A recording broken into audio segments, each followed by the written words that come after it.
Kar- Today is the last day of third mass of Chaturmas, and tomorrow Kartik is beginning, the most auspicious month in the year. And on this auspicious occasion, Krishna has sent one of his wonderful exalted devotees to bless us and to uplift us in our Krishna consciousness. Prabhuji is a Srila Prabhupada disciple. He came in Krishna consciousness way back in 1973, and he assisted very wonderfully in doing the most pleasing activity for Prabhupada, that is distributing Srila Prabhupada books across America.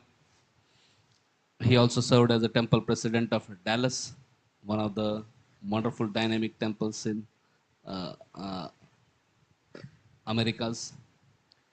He actually has been a very exemplary Grihastha, taking care of his business, taking care of his family, and he was also temple president and also doing so much preaching and so many wonderful things. And he has been practicing for so many years. Now he graduated from Grihastha Ashram and now he has become Vanaprastha. And ISKCON leadership also has requested him to render service of being a Diksha Guru in ISKCON. So he's traveling and preaching. He has developed beautiful devotee community in America, and he's also now traveling and coming to India. We are feeling very honored that he every time he makes point to come here at Newtown and bless us. So let us welcome His Great Jivananda back to India by loudly chanting 3 times. Arriva. And Jivananda, actually seeing him is one can develop great faith in bhakti. So he came in Krishna way back in 1973, uh, and now externally we see as time passes, body deteriorates. And generally in material world we see when body deteriorates, person's mind also becomes very weak, and person generally in old age become very miserable. But we can see the power of bhakti acting in his life. Like Prabhupada was always blissful and happy.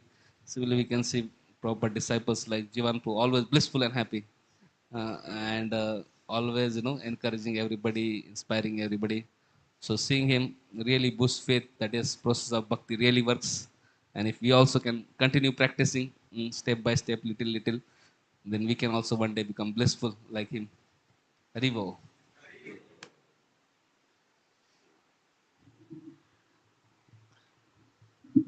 Thank you, Acharya Ratna Prabhu, for the kind words. Maybe someday I can live up to them. Thank you for the encouragement. It's our duty and a privilege for us to encourage one another. That's what devotees do. Vaishnavas behave like that. In the material world, we criticize because I want to put you down, because if I put you down, then I feel like I'm pushing myself up. So for the devotees, we work on the same platform as Gokul, Goloka Vrindavan. We push everyone up. You see, we don't criticize. We enthuse.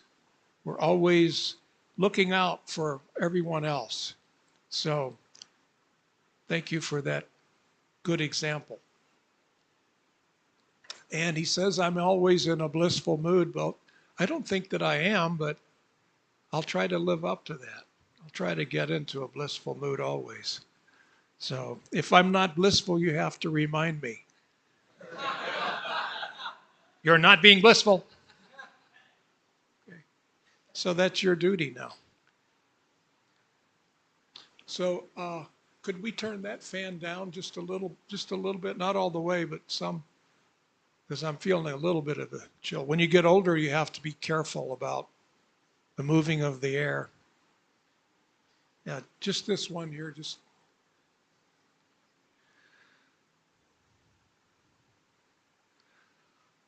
Om Namo Bhagavate Vasudevaya. Om Namo Bhagavate Vasudevaya. Om Namo Bhagavate Vasudevaya.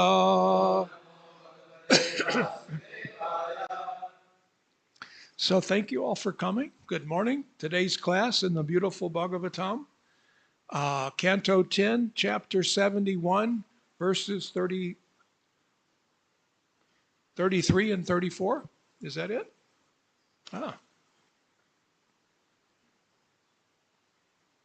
So I'll chant 33 and read the translation, and then we'll chant 34 together. Is that it? Is 34 on the board? Okay. So I got something right today. So far, I'm doing okay. With the help of my devotees, my friends. Praptam nishamya naralochana panapatram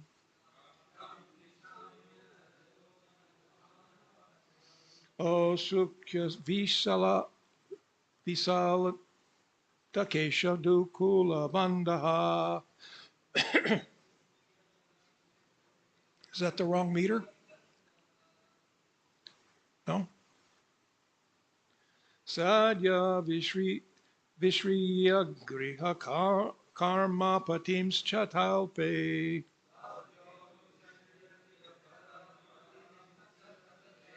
Drastum Yayur Yuvayatya Smanarindra Marge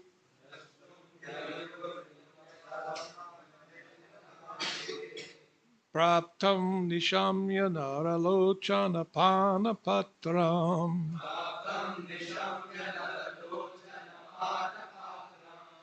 Ashukya Vishalita Keshadukula Bandaha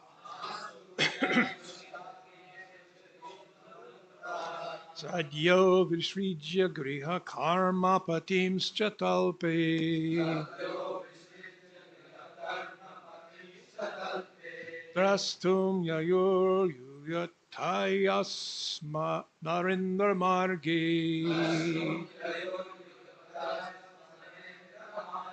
Praptam Nishamya Naralochana Panapatram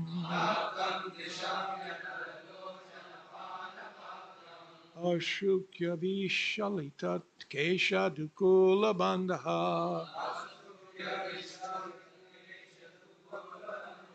Sadya Visvijya Griha Karma Patims Chatalpe Drastum Yayur Yuvatayasmat Narendra Marge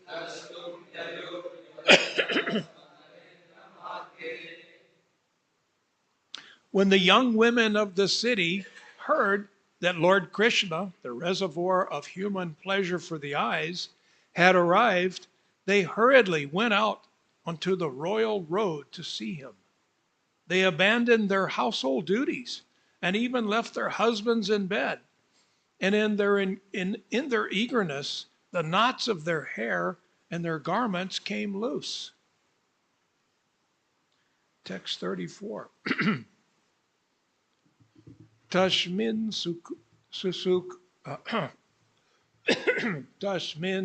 Sankula Ibaswa Ratadvipa Dabhi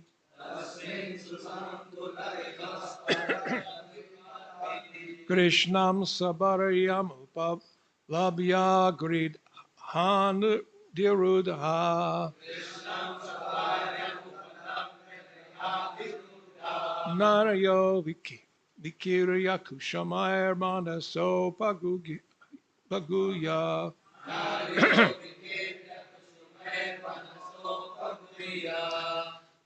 Suswagatam Vidadbir Utsmaya Vishiktena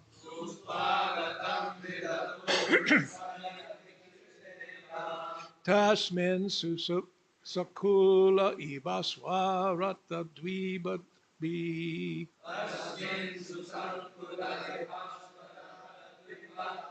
Krishnam Sabaryam Upalabhya Griya Hadir Rudha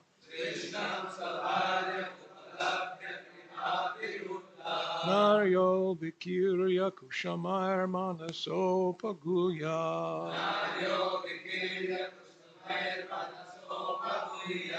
Suswagatam Vidadabhir Ut Smayas Vikshitena.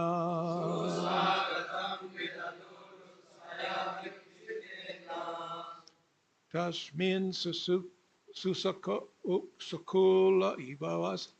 Ibhaswarat Dvipadabi.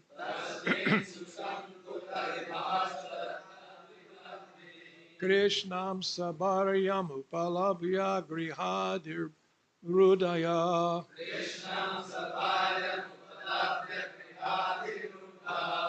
Naryo Vikirya Kusamar Manaso Paguya.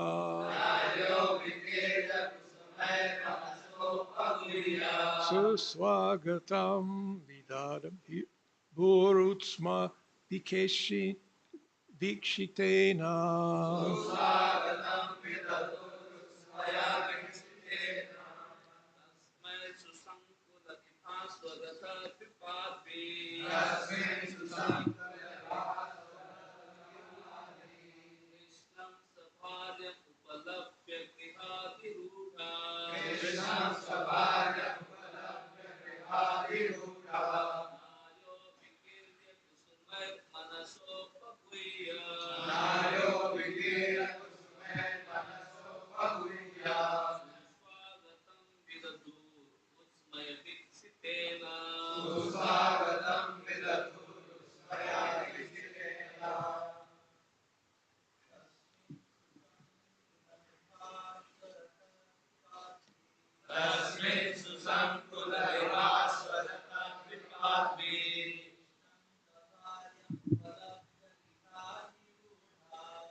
Anyone else?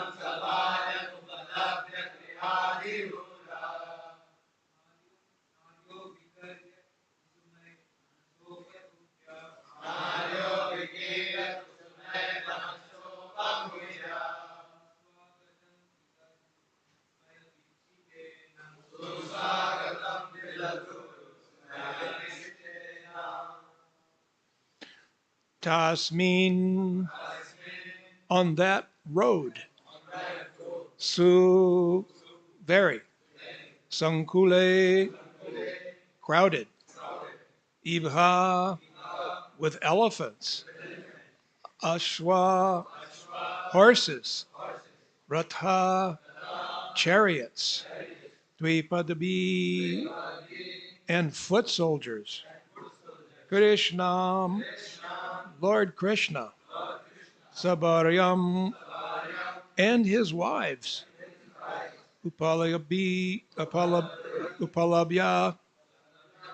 catching sight of, Greha, of the homes, Adirudha, having climbed to the tops,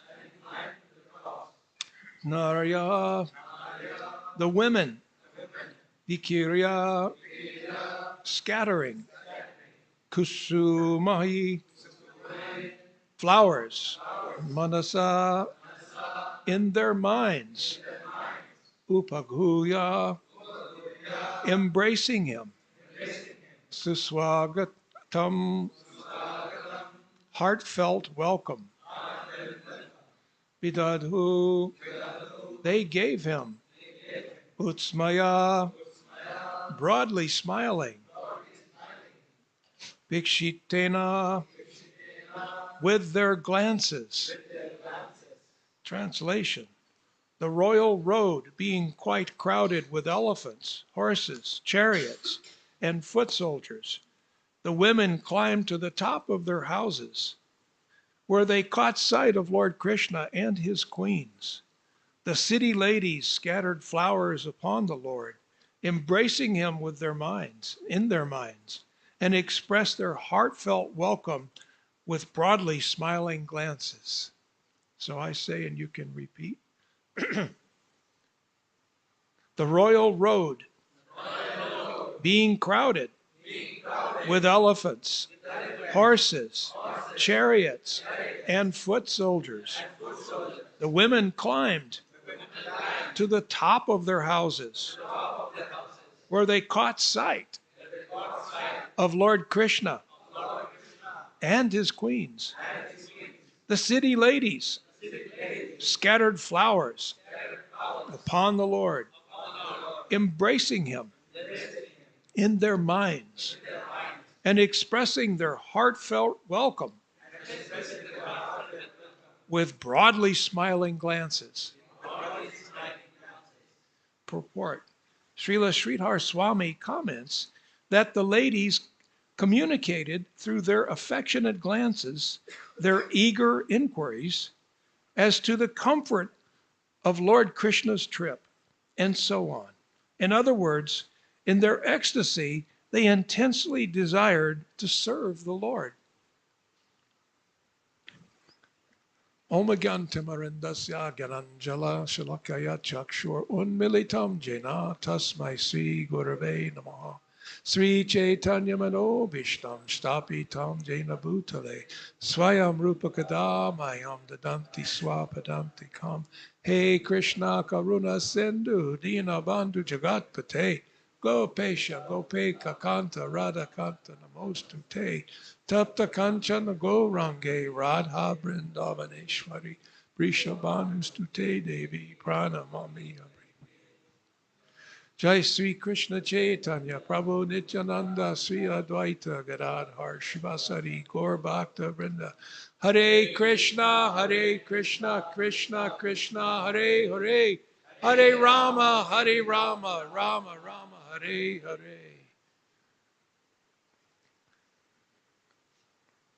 So once again, I'll read those verses. You can just picture the scene, huh? If you, it's better if you try to picture it in your mind. What's going on here? Lord Krishna has come into town. And why has he come? Does anybody know why? What's Krishna's plan? Krishna always has a plan, doesn't he? So he's come to enthuse Yudhishthira and all the devotees. He wants to enthuse them and encourage them.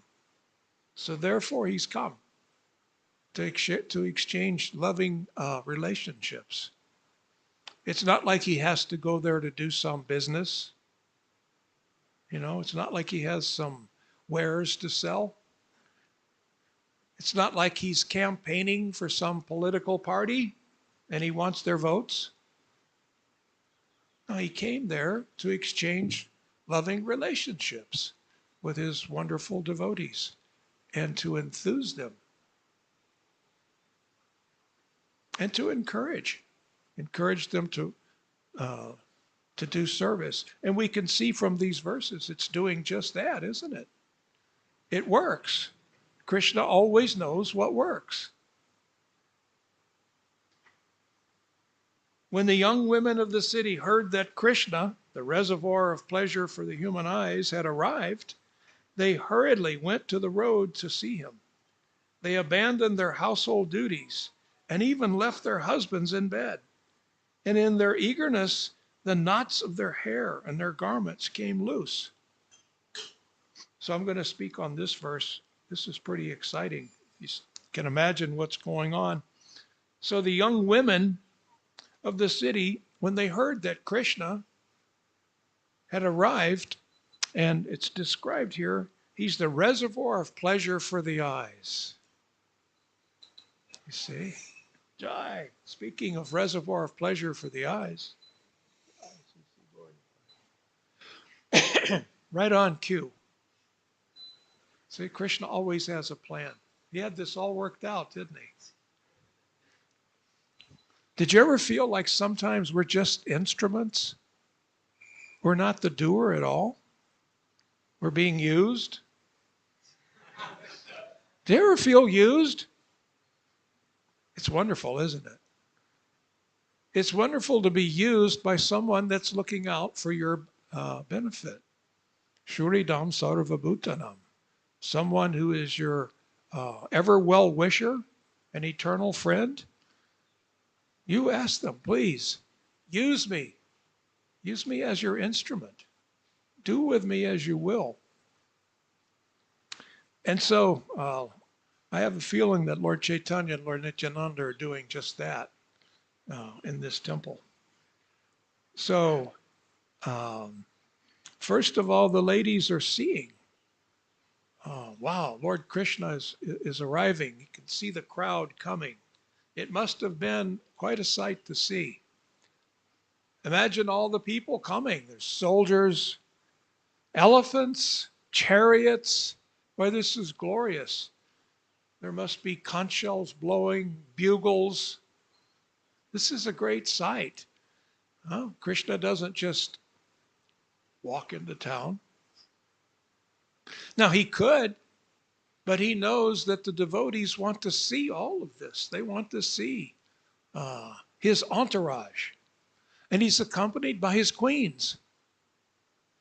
So he's got all of his queens, his friends. You see, his chariots, elephants, soldiers. This is a big thing to see. And so the ladies run down to the road to see. Right away, they think, I can't see. There's so many people. I'll never be able to get a close look of Krishna.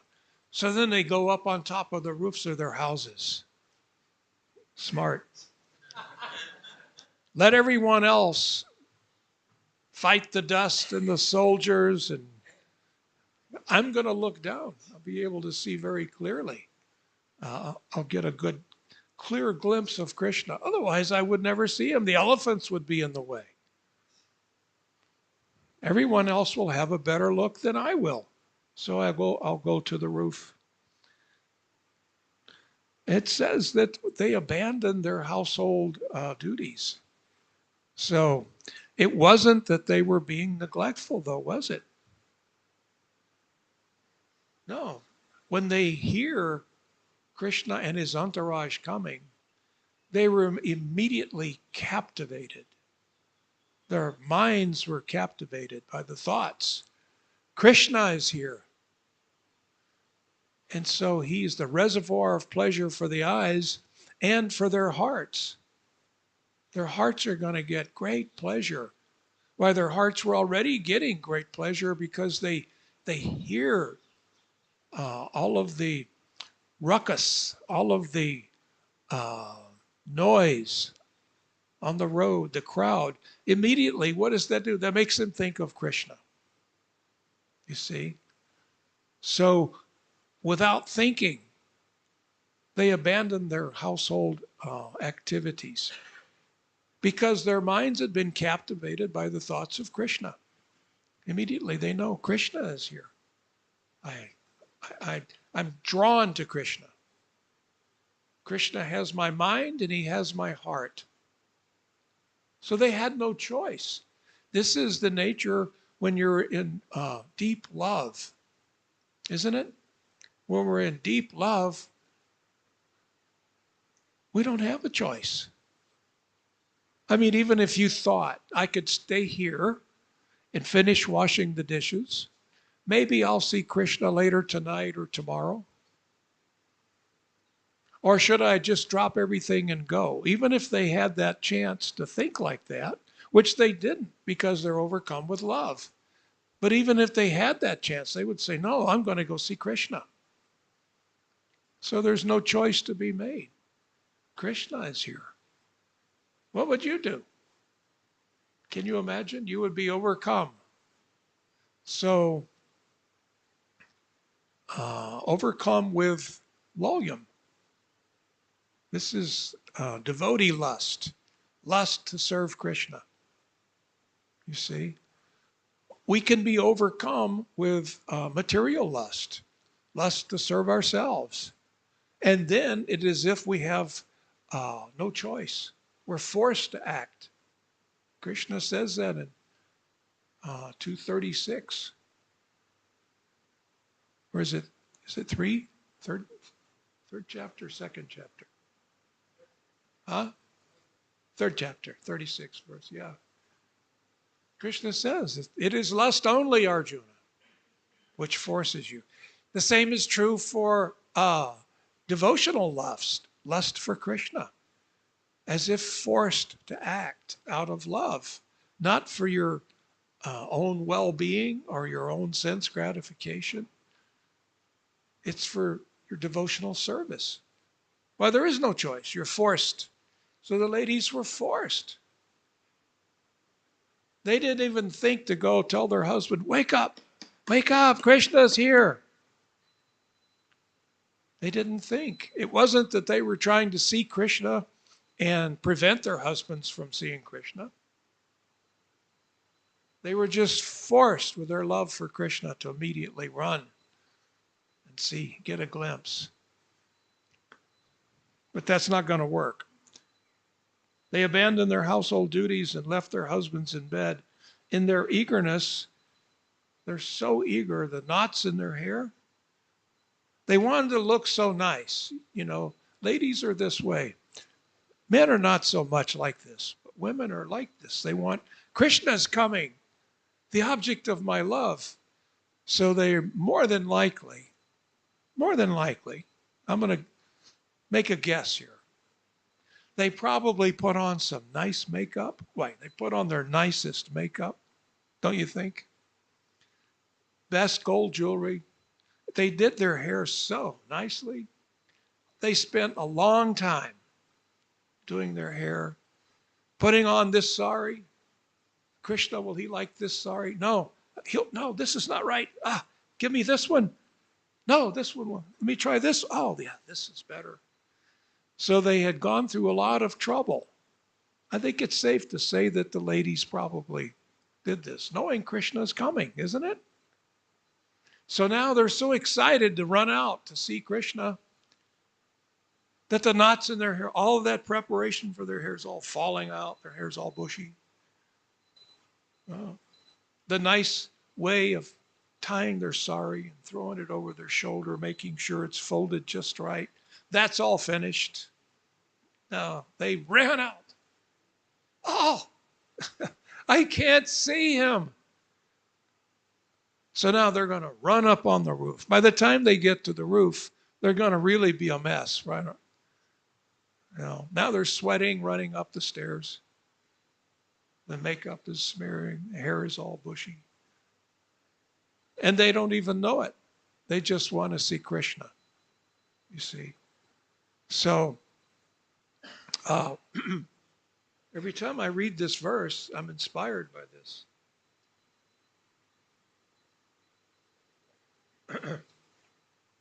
And I ask myself, why am I not more excited, you know, to come to the temple to see the deities? Why am I not more excited? You know, it's like Bhaktivinoda Thakur prays, when will that day be mine? When will I rush? When will I rush out? Instead, I'm always late. When will I be so eager to do my service and to see Krishna and Krishna's devotees that I'll be rushing? I'll be early, you see. So all of us are a work in progress. It doesn't mean that we're bad. It just means that we can get better, right? You're good. You're great. I see that everyone dancing so nicely. It's always enlivening to come here. And I get a real spiritual charge from seeing all of you and to get with this eagerness that you have to preach. What is this eagerness to preach? What does that mean? We want others to become devotees of Krishna, isn't it?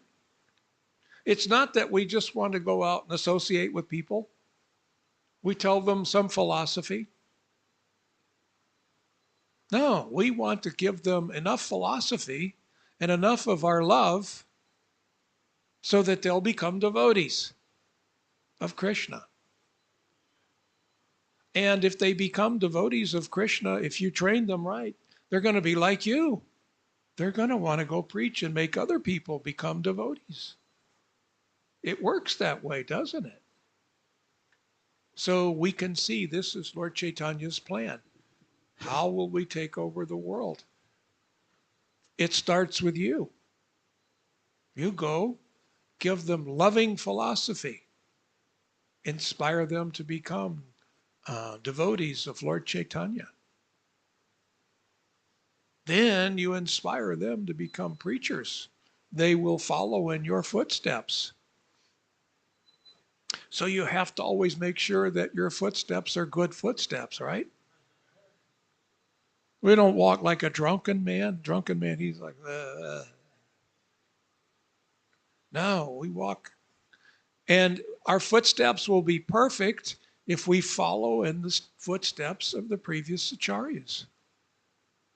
Our guru, Srila Prabhupada, our disciplic succession. We know how to walk, don't we? It's easy. You just follow the footsteps. And so we're a work in progress. We're on our way to this kind of consciousness. We'll be there because we're on the way. We're on the right path. And we have the proper examples to follow. In the next verse, the royal road being quite crowded with elephants, horses, chariots, and foot soldiers, the women climbed to the top of their houses, where they caught sight of Lord Krishna and his queens. Notice here, we can picture that these ladies who are dying to see Krishna, they're not envious of Krishna's queens. Or they're inspired. Krishna and his beautiful queens are with him. They're not thinking like, what is she doing there? I should be there. No, look, she's part of Krishna's entourage. They're happy for Krishna, that these ladies are with Krishna. They know this makes Krishna happy. And I'm happy to get to see this. So when we see a beautiful relationship, it makes us happy, doesn't it? So therefore, our relationships with one another should be beautiful, shouldn't they? That's not too much to expect, is it?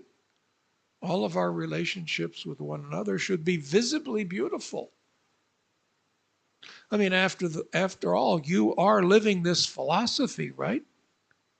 We can see how these people treat each other, how the Vaishnavas behave.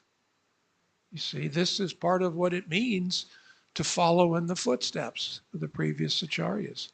We have to treat each other properly. Our relationships must be beautiful. If you're preaching to me this philosophy, and it makes a lot of sense, I think, wow, this is beautiful. At least subconsciously, I'm going to be thinking, how's this working for you? Are you just, what do they say, talking the talk? Or are you walking the walk? You know what that means? They say that here, don't they? Yeah, walking the walk. Are you just talking? So you have to talk. We can't do mental telepathy. So we have to talk. We have to walk. We have to do as we talk. We have to live this philosophy. We have to demonstrate it. So it's said in, in marketing, especially in the West, maybe in India too, they spend billions of dollars trying to find out, how do you inspire people? How do you influence people? How do you influence the way they're thinking? How do you influence the outcome of their decisions? So one thing they learned is that if you become an expert public speaker, expert, people may remember 35% of what you say. Now I know you're thinking, that's it?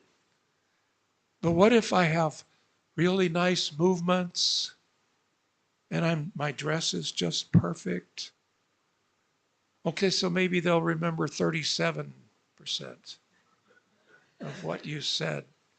And you use really proper words, so maybe you'll push it up to 38%. That's about as much as you're going to get. I'm talking about remembering. And you're really lucky if you get them to remember 35%. But they will remember 90 to 95% of how you make them feel. That is a proven fact. And it costs billions to prove it, but they've proven it. So it's important what you say, but it's important how you feel about what you're saying. And you'll make them feel good about what you're saying. So you say this philosophy with love for them. I am your friend. Krishna does that when he's talking to Arjuna in Bhagavad Gita. Because you're my friend, I will tell you my greatest secrets. This is perfect marketing, isn't it? I'm telling you this because you are my dear friend. And it's true. Krishna is not making this up. This isn't some fancy word that Krishna is using. No, this is true. Krishna says, Shuridam Sarvabhutanam. I'm your dearmost friend. So when you're preaching Krishna consciousness to someone, are you not the dearmost friend of that person? Of all of their billions of lifetimes? Since they came to this material world, they've met you, and you are the best friend they have ever met. Somewhere in their psyche, they'll know that, but you've got to feel it. Feel it. I am here to help you. I want desperately to help you. There's nothing in this for me except the satisfaction of your benefit. They'll remember that you feel that way when you're convinced of your philosophy. That conviction comes through to them. Sometimes people may say, you'll hear them saying when they're talking about you, well, I don't know if this is true what he says, but I'm convinced that he's convinced that it's true. So that makes me think, I mean, I can tell he's not just saying it, you know. I'm convinced that he's convinced that this is the absolute truth. If it's not, then he's wrong. But he's convinced that he's right. And that conviction will influence people. It will influence them to make a move. You see? So you can see the feeling in these ladies. They're not looking out for their own benefit. They're looking out for Krishna's benefit. Oh, Krishna's here. Look, he has his queens with him. This is wonderful. I get to see his queens as well. All glories to Sri Krishna. All glories to his queens. You see? They're happy. They're happy for Krishna. So the next thing is, I'm so pleased and I'm so happy. They're scattering flowers on the road. I don't know what else I can do. I'm yelling, Jai Sri Krishna, but I'm throwing flowers out of love. Out of love, they're throwing flowers on Krishna. They're desperate to come up with some idea. How can I show my love for Krishna? Once in a while, we might get like that, huh? Once in a while, I feel sometimes, once in a great while, I feel a little desperate to show my love for Krishna. So we all do that, don't we? Once in a while. So if we notice, that's probably getting more and more and more as time goes by. I'm doing my service, so I think today I can make it a little better. Yesterday, my service I did was very good. I think Krishna was pleased. His devotees were pleased. But I think I can sharpen the blade even sharper today. You see, always sharpening the blade. Make it sharper. You see. So this is the nature of the gopis. Always trying to be better and better. In other words, they never reach the extent of their love. If they reach the extent of their love, they may say, well, that should be good enough. What do you want from me, Krishna? That's pretty good. I'm doing good service for you and you should be satisfied. I just reached the extent of my love. No, the love for the living entity that we have for Krishna, there is no limit. That's our nature as part and parcels of Krishna. Krishna has no limits to love, neither do we. We don't have any limits on how much we can love Krishna or demonstrate our love to Krishna or surrender to Krishna. Surrender is not a one-time thing. In wartime, when you force your enemy to surrender, he bows down, gives you his sword, finished, you surrendered. And now you remain surrendered. In love, surrender continues day by day, minute by minute. Love is a sweet thing.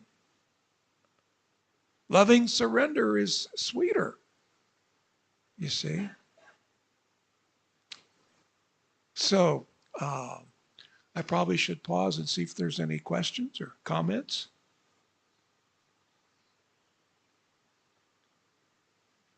Criticisms? Do you have a criticism? You can criticize if you want.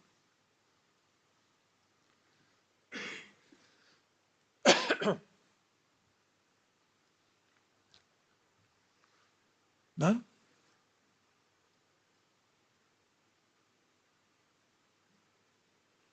So yeah, there is no extent to our love.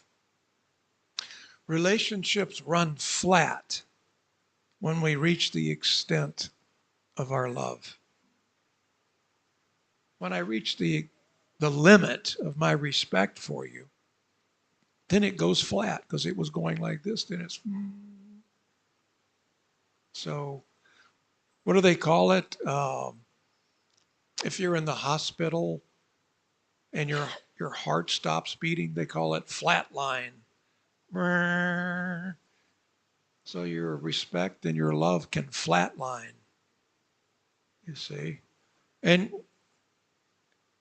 if you're loving or trying to love on a transcendental level, you can't say, well, I did a pretty good job.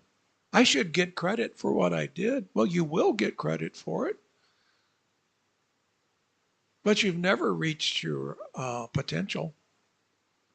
You're part and parcel of Krishna. You'll never reach your potential. Did you have a question? Yeah. Hare Krishna, Prabhu. Thank you, Prabhu, for a wonderful class. Prabhu, I had one question that when we do the limbs of devotional service, every day we do the same thing and we greet the deities in the morning, Mangalarti, then we do chanting.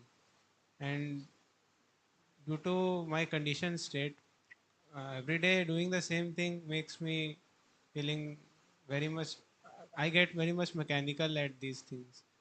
So how to be conscious that, how to get that enthusiasm like gopis to see Krishna? This is an excellent question. It's a very sincere question. We have to think about it as we're doing it, or we can just do it. It's like things become incorporated into our subconscious mind, and we do them automatically. Like brushing your teeth. You don't go in front of the mirror and say, where should I start? Well, you don't even think about it, do you? Do you? You just, well, you can think about anything. Your mind can be miles away. And you could be thinking about, you can be doing math problems in your head. You know? When you're bathing, where do you start? You don't think, how do I do this? What did I do yesterday? No, you start, So it becomes incorporated into your subconscious mind. So we have to keep our, starting with Mangal Arti, keep that so much out of your subconscious mind. Think it through. Maybe today I'm going to dance a little differently. Maybe today I'm going to do it a little differently. I'm going to be focusing. Otherwise, in time, it'll fade into my subconscious and I'll just do it. Now, that's a fact. That's another thing that corporate America spent billions of dollars to find out. This is a fact. They wanted to know, how long does it take for something to get into your subconscious mind? Because when we hire a new employee, how long does it take for us to get them up and going? So for the first few days, weeks, whatever, we have to tell them, now you do this, and then you do this, then you do this. At what point does the employee just know what to do? It gets into his subconscious mind. And they came up with, on average, 21 days. If you do something at the same time, the same way, every day, on the 21st day, a little less for some, a little more for others, but about 21 days, it moves into your subconscious mind and you don't have to think Now I do this, now I do that. So you've already passed that 21 days, haven't you? So chanting Hare Krishna, how I dance Mangalarti is right back there with brushing your teeth and taking a bath, putting on my dhoti. I don't have to think on, just put it on, you know. You can do it in the dark. It'd be pitch black, you can put it on, right? So we have to say, no, stop, hold on. I'm going to think about this. We have to do this with our japa. Instead of just sitting down and do what I normally do, Hare Krishna, Hare Krishna, Rama, Rama, Rama. We have to say, no, okay, how do I start this? Oh, yeah, Hare Krishna, Krishna Krishna, Hare Hare. Hare Rama, Rama, Rama, Hare Hare. Today, I think I'll do it a little differently. I'm going to put some different meter to it. That works. Change it up. Force my mind to think about it. So the whole process of our morning worship, Mangalarti, Tulsi Puja, think about maybe a little different once in a while. Chanting japa. Sit down to chant japa. Think, I'm going to do it differently today. For the next few days, I'm going to do it differently. Maybe even the next couple of weeks, I'm going to do this different thing. And then I'll change it up again. It works. It really, really works. This isn't just word jugglery. This is a fact. And Prabhu, how to increase enthusiasm in bhakti? The attitude should be gratitude. Why should I be enthusiastic? Because I'm grateful to be here. I'm fortunate to be here. I am a lucky guy. This is one thing you should say to yourself a lot. I am a lucky guy. Look at Lord Chaitanya and Lord Nityananda and say, I'm a lucky guy. Say it to Srila Prabhupada. You can offer a flower. I am a lucky guy, Srila Prabhupada, because of you. Because of you, these lords are standing on the altar and I get to see them. I'm a very fortunate soul. It's not good to compare yourself with people that you think have it better than you. Factually speaking, nobody spiritually has it better than you. You have the same opportunities as everyone. But it's sometimes good to compare yourself to people who have it not as good as you do. Then ask yourself, what would I do if I wasn't here? If I wasn't here at Mangalarti, what would I be doing? What would I do for the rest of the day? Nonsense. Useless nonsense. Meaning I would be wasting this human body. Basically, I would be the equivalent of an animal. An animal with a really big brain. I have a big brain so I can do animal things even better. Right? Thank you very much. Yeah, think like that. Gratitude. Always hang on, embrace, and live with gratitude. Be thankful. It'll become a habit if you do that. You'll find yourself looking at something, some of your devotional paraphernalia, and it'll make you feel grateful. It may sound silly, but you'll look at your japamala someday and you'll think, I'm so glad. I'm so glad that you're mine. I can put my hand in this bag. You can be happy when you see your tilak. You know? I mean, really, this isn't fake. You'll see. And then you see the devotees when you come into the temple. You're grateful. I'm in the right place at the right time. And then the curtains open and you see Gaurnitai. Gratitude should always be your attitude.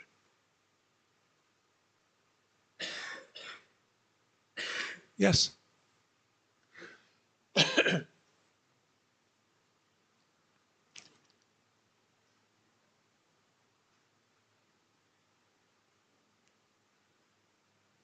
Hare Krishna, Prabhu, Dandatpana, Prabhu. So here, Prabhu, you did mention something about the love for Krishna on transcendental level. So I am very curious to know more about the characteristics of this love for Krishna on transcendental level. Can you please elaborate, Prabhu? Yeah, this we can see these ladies are swept away. You see, their hearts have been stolen. Because they've surrendered to Krishna and their positions as servants of Krishna, they're fully surrendered to his, they're wanting to serve him in some way. But all I can do is throw some flowers. They would have done anything. If they had had gold, they would have thrown gold. Diamonds. They would have given Krishna whatever they could, you see. So this is a mindset from surrender. I'm surrendered to you, Krishna. You see, they're swept away. When you surrender, that means I fully yield. I yield. So when you fully yield to Krishna, when you surrender, he accepts that surrender. That's what he wants. All through Bhagavad Gita, doesn't he repeat it again and again and again? And then again, surrender unto me, surrender unto me. So he's not going to go to so much trouble. So he gets your surrender. When you surrender, he takes it. So, okay, I take your surrender and I throw it over here. Oh, he knows what to do with your surrender. He takes it and he embraces it. And now I surrender to you. That's what lovers do. They surrender to each other. In the material world, you're forced to surrender. They take it, but they don't give it. Now I'm in charge of you. You will do what I say. Krishna is saying, you have surrendered to me, and I surrender to you. I will serve you. So this is reciprocation. We're loving Krishna. Krishna is loving you. Krishna has always been doing for us. Krishna is the ultimate source of all sources. So whatever we've ever gotten has come from him. He's always been taking care of us. Even though we left to try to get away, he wishes that we hadn't, but he's okay with that because he's especially okay with you because he's getting you back, isn't he? Can you imagine how he feels? This is another thing. This will answer your question some. Think of how Krishna must feel after your billions, maybe trillions of births. Now he's getting you back. My beloved is coming back. So he's willing to do anything. He will not remove your free will. But he's willing to do anything to seduce you to come further. You see? So he's surrendered to you coming back. And if anybody messes it up, it's not going to be him. He's not going to make any mistake. So we don't want to make any mistake. So we have to stay tight with those around us. So I used to say when I was speaking to a group of brahmacharis, look to the person to your left. Do it. Look to the person to your left. Look at them. Now look to the person that's to your right. Both of those people are your friends. So is the guy in front of you and the guy behind you. These are your friends. If you wander very far off of this premises, if you look to the left and you look to the right, where's your friend? Now you're the friend. You're their friend. Where's your backup? Who's got your, it's like they say in the military, who's got your six? Do you know what that means? 6 o'clock? In the military, 12 o'clock is straight ahead, 3 o'clock is this way, 9 o'clock is this way, 1 o'clock is that way, 6 o'clock is behind me. Who's got your six? Who's watching your back? Well, when you're here, everyone is watching your back. And you're watching everyone's back. When you go out, who's got your back? Just Krishna. Does that answer your question? Yeah. Hare Krishna, Prabhuji, Dhanavad Pranam. Prabhuji, please accept my humble obeisances. My question is, Prabhuji, that sometimes, like, although it's not desired, but unfortunately, we come to a situation where we don't have much association of devotees to stay in temple.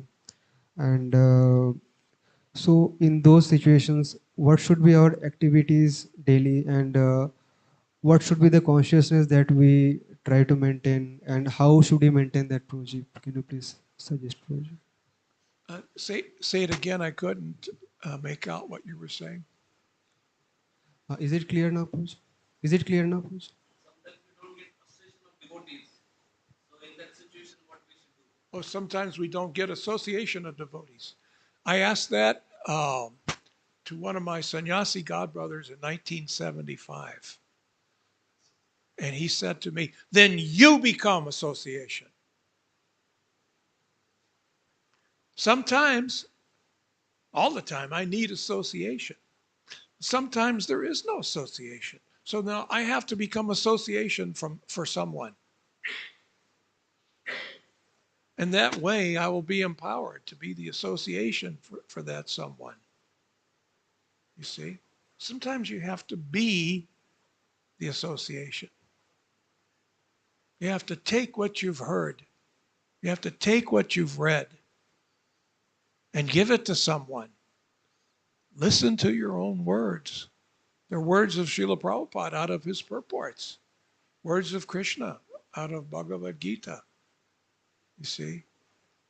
So sometimes you have to be the one giving the association. That means you're preaching. You have to be preaching. When we're in that mode of preaching, then Krishna has your back. He always has your back, but he will empower you. He will feed you the words to say. You see? There are times when you associate, and there are times when you be the association. And Krishna will send people. On the flight from Doha, no, started it from New York, New York to Doha. There was a lady sitting beside me, Indian-bodied lady from Kolkata. And she wanted to know. She had a 19-year-old son. She has a 19-year-old son. He's in college. He's going to get out and become a computer scientist in America. Her and her husband live in America. And she's looking at me and she's thinking, oh, are you a monk? I said, yeah. ISKCON? Yes, ISKCON. Hare Krishna. I said, Hare Krishna. And she said, ISKCON? I said, yes. Now say it. Say Hare Krishna. Hare Krishna. Okay. Good start. So now I'll say it and you repeat. She doesn't know what I'm doing. Hare Krishna, Krishna Krishna, Hare Hare, Hare Rama, Rama Rama, Hare. And she's right there with me. Hare Krishna, Hare Krishna. And I said, this is how you get. She wanted to know, how can I get my son to become a devotee? I know he's going to become a good engineer, but I want him to have some devotional life. And then I said, you have to put some devotional life in his life. Let it get him to chant that. Can you remember? Yes, yes. Say it again without me this time. And she's Hare Krishna, Krishna Krishna, Hare Hare, Hare Ram, Ram Ram. And tell him 10 minutes a day. 20. Can he do 20? Yeah, he can do 20. 20. You're his mother. Was he a good boy? Yes, he's always a good boy. Does he mind his mother? Yes, he minds his mother. Tell him 20 minutes a day. Okay. Bhagavad Gita. Do you have Bhagavad Gita? Yeah, I have a little. No, I said, do you have Bhagavad Gita as it is? No. But you can get one. Yeah, I can go to the ISKCON temple. So then you'll go ISKCON and you'll get Bhagavad Gita for you as it is. Make sure it's as it is. Okay, as it is. Bhagavad Gita for your husband so he can read and you can read. Okay. And Bhagavad Gita for your son. Okay. And then one more. Huh? To give to a friend. You have friends? Yes. Well then, because as you read this, you're going to say it. Well, you're going to read this wisdom and you're going to say, if you read wisdom, you say wisdom. So people will say, oh, where did you get? Oh, I got that from Bhagavad Gita. Would you like one? You know?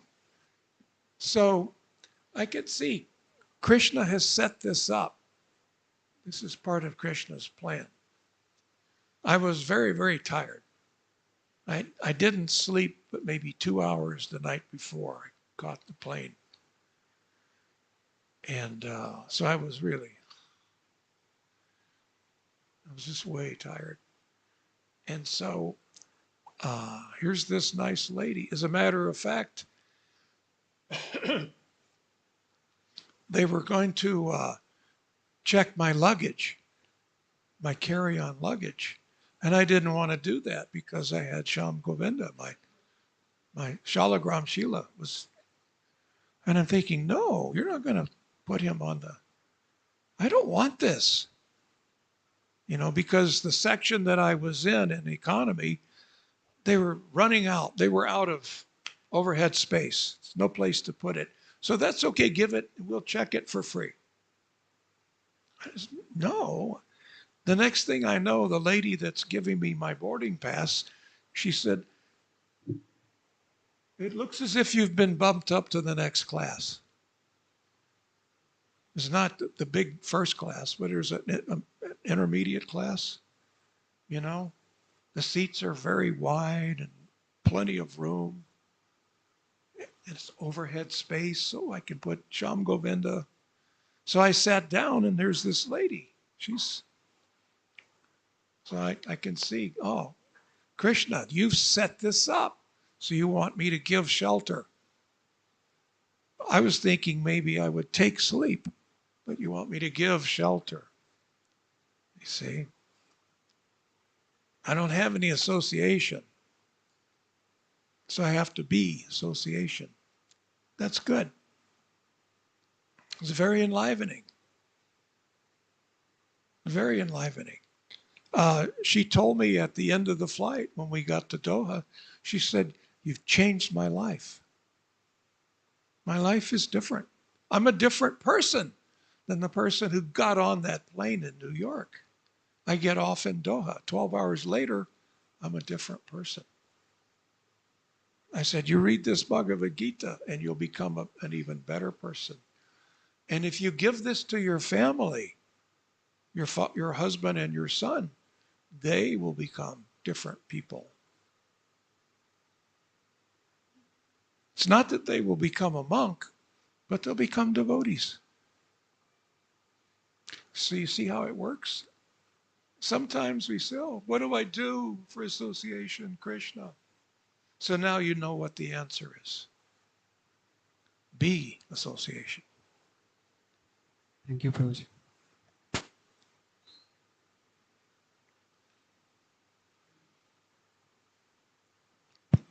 Hare Krishna, Prabhuji. Prabhuji, like, if we look the other way, then we can say lifetimes after lifetimes we have rejected Krishna and chosen Maya instead. Then are we eligible just to directly approach Krishna like these gopis did, directly serve Krishna? Because we have been taught in our sampradaya that we approach Krishna through our gurus, and in the parampara, we are not much eligible to directly approach him. So our love for Krishna is manifested as the expression of, as the worship of love of those devotees, Srimati Radharani and other devotees. So are we eligible to directly directly show that surrender to Krishna that like these gopis did in this verse? We have to follow the process. And you've outlined the process. We have to demonstrate our love for Krishna by demonstrating our love for Krishna's devotees. And that begins with surrendering to the spiritual master. And then the spiritual master will direct you. Spiritual master will direct you. Typically, he will say, you're in this temple, surrender to the management here, become part of this outreach. And let me know if I can help you and enthuse you in any way like this. So once we get plugged in like this, now we have to let it work. You see, we have to let it work.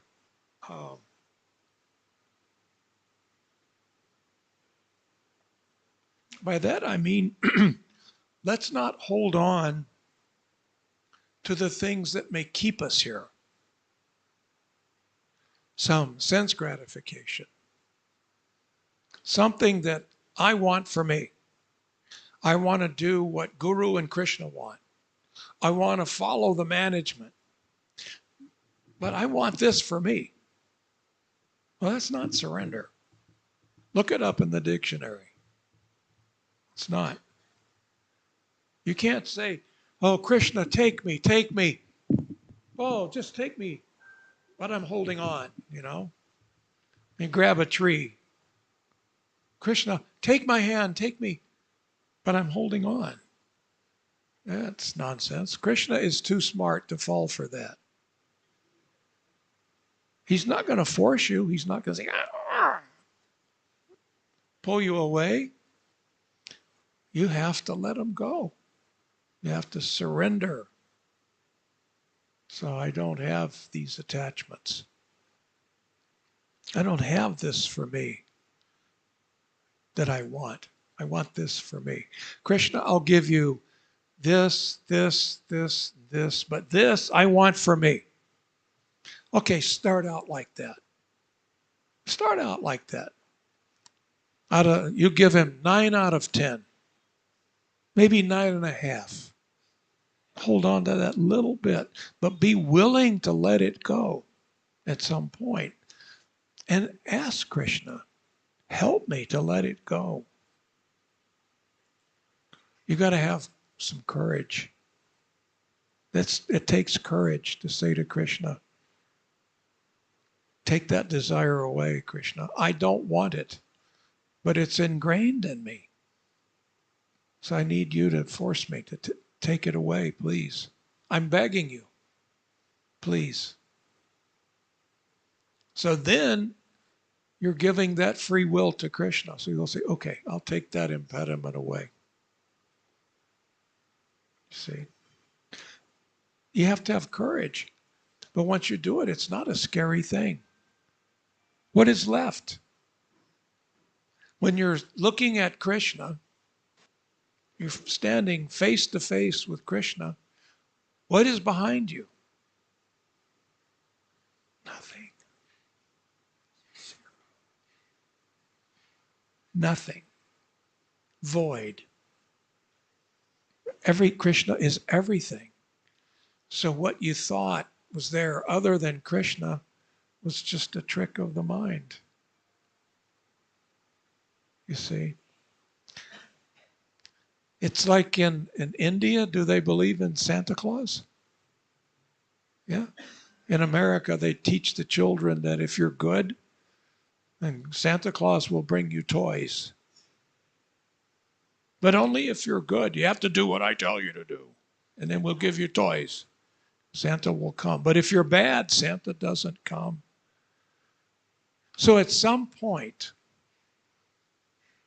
all of us, I hope, that by now all of you have realized there is no Santa Claus, right? Did I ruin it for you? You were still thinking there's a Santa Claus? No? Okay. So we all know that. We're all on the same. There's no Santa Claus. It's like that. Up until some point, we're thinking there is something besides Krishna. Krishna can bring me all this enjoyment,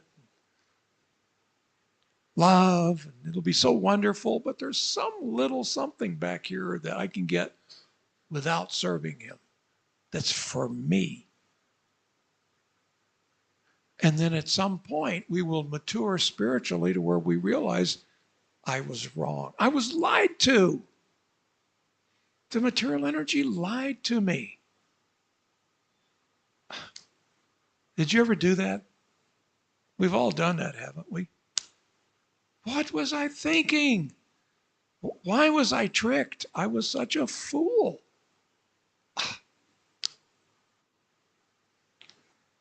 I was dumb, but I'm not going to be dumb anymore. I was stupid, but I'm not going to be stupid anymore. I believed in Santa Claus. I'm not going to go back to believing in Santa Claus. That's finished. So we have to get to the point where we get real and we realize, Krishna, there's nothing but you. You're everything. You're everything. There's nothing else to want. I'd like to make you happy. It's like these ladies on the rooftops. They don't have anything to do but throw flowers at Krishna. So Krishna's, oh, this is so sweet. You're throwing these nice flowers. Flowers that are scented with love. And like we said, their hair is all bushy. Their makeup is all smeared. Saris are all disheveled. And they're throwing these flowers scented with their love. And Krishna is very happy. And they're pretty happy too, wouldn't you say? So this works. We'll find that whatever it is that we maybe are trying to hang on to, once we give it up for Krishna, he may take it, purify it, and give it back to you in some way that you can use it in his service. That's very common for him to do. But we shouldn't make that demand. Krishna, I'll give it to you, but you have to give it back and make it better. No, I just take it. Take it. So Krishna will give you, he will fulfill all of your desires. We just have to purify our desires. Does that help? Is that a good answer?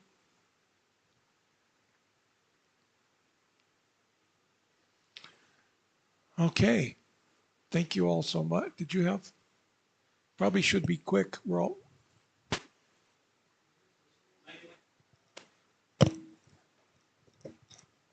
Sometimes we have some responsibilities to do, but we want to surrender to Krishna. So means how to deal with the responsibilities that how to get the understanding that like we should not neglect the responsibilities and in the same time be surrendered to Krishna.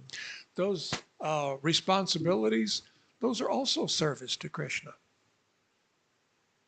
We have responsibilities.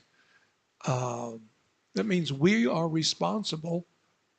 If it's a true responsibility, we're responsible for it being done. So we do that as an offering to Krishna, make it part of our service. We have to prioritize our responsibilities. But those responsibilities have to be taken care of.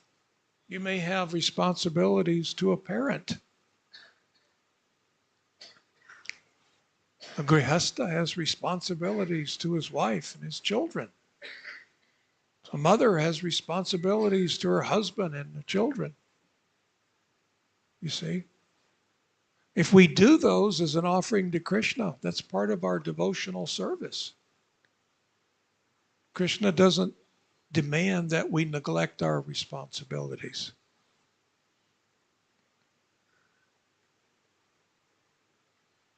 As a matter of fact, we put our responsibilities ahead of our own desires.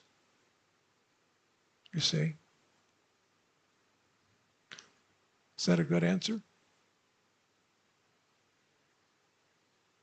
Yes, Prabhuji. So initially, like we should be aware to take the responsibility, like whether it will help us to surrender to Krishna or not. And after taking the responsibility, we should do it as an offering to Krishna. Is it somewhat? Say that again. Initially, like before taking the responsibility, we should be aware that like would it like cause us to means not surrender to Krishna, means like it would be an like obstacle, and like should we contemplate on this thing, and after taking the responsibility we should be like doing it as an offering to Krishna. Is it Yeah, yeah. And sometimes we may need to consult some authority. I have this responsibility, this one, and this one, and we don't want conflict in our service. So sometimes we need, and we have access to higher thinking authorities that can help us. Sometimes we just can't figure things out. I notice that so many times people that come to the classes, they come to hear for the first time, and they can't figure things out. Have you noticed that in your preaching? I know you've, even though they're educated, they come from good families, wealthy families. They're highly educated. They can't figure things out. If they get comfortable with you, they may confide in you. I can't figure this out. What is your advice? You see? So you have a wealth of good advice. You live in a community of advanced Vaishnavas. So many, these elevated souls in our movement, do you think they don't ask for advice? Do you think 𝐂𝐻𝐈𝐍 Swami doesn't ask for advice? Jayadvaita Swami? Radhanath Swami? Do you think they never ask anybody for advice? No, they're expert at asking. It's not uncommon at all. Hare Krishna, Prabhu, good to see you. It's so nice. It's been so long since we've been together. I have a question. Let me run this past you. I need your advice on something. I'd like your opinion. It's common. Do it. I need some advice. I need to work out. I have this responsibility, this one. I have these services. They're also my responsibilities. So I need to prioritize. Please help me. Give me your advice.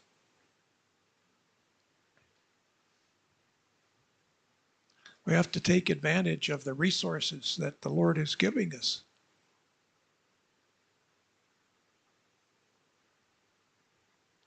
All right. I think I've put you all to sleep. No? Did I make you hungry? Or is that just natural? All right, so let's go take prasadam. All glories to Srila Prabhupada.